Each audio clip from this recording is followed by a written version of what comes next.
So people ask me, do you intentionally like make collapses happen or things like that? Or is there something more to it? So there is actually something quite a bit more to it. So it's not that you make collapses happen. It's that you simply see it happening. You know it's gonna happen. And you just go ahead and like hedge your bets. You know what I mean? You're like, okay, this could happen, or this could, like, life could remain the same, right?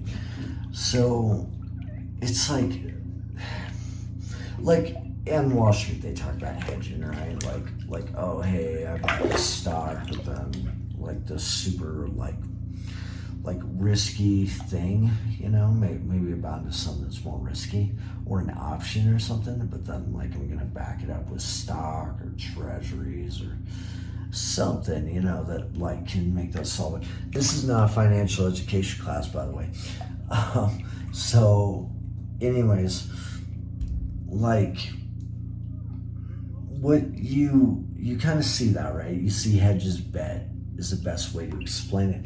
And we do that in this organization too. Like, for example, if we see the dollar's collapsing, yeah, you know, you might want to get into like precious metals, gold, whatever, right? Like you might see people buying more of that stuff, right? And like, it's gonna be interesting to see where this develops, and it's kind of cool to kind of keep this as a diary going. But you know, there was an issue at the Treasury Department, right?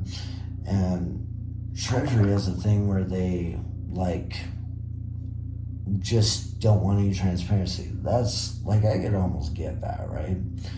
But at the same time, you got another guy that wants full transparency on the Treasury, right? Like, where's the halfway, you know? So Brazil, what I think you'll actually see done someday, the movement from paper to like actual like electronic, you're gonna see a company like Ripple, who sponsors XRP, like basically create like a type of an NFT on a blockchain that says, like, and they did it with land in Brazil. It's like, this parcel of land here belongs to this people. And to see how this actually works, just go walk down to your courthouse. And if you've ever done any kind of license, it should be at the courthouse. Like most people do like wedding licenses or like marriage certificates.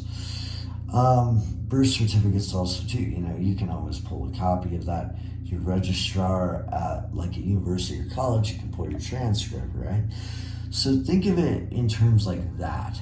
But imagine like an NFT, like a non-fungible token up there just saying, hey, this is for this parcel, boom, boom, boom, boom, boom, you know?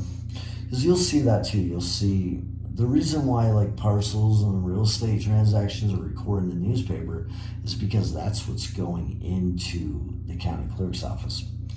The first example of this was a doomsday book, right? So you want to have something that is solid, safe, and is not, the doomsday book in England, solid, safe, will not be adulterated unless, you know what I mean, corrected and, you know, double checked, right? So the best way to explain that is Brazil is already doing that with their land transactions. They literally have a non-fungible token. This is parcel whatever on whatever area, blah, blah, blah, all the important shit. And then they can put who owns it, right? Or, you know, someone might get a copy of that, like, you know, someone may get a copy of the NFT too.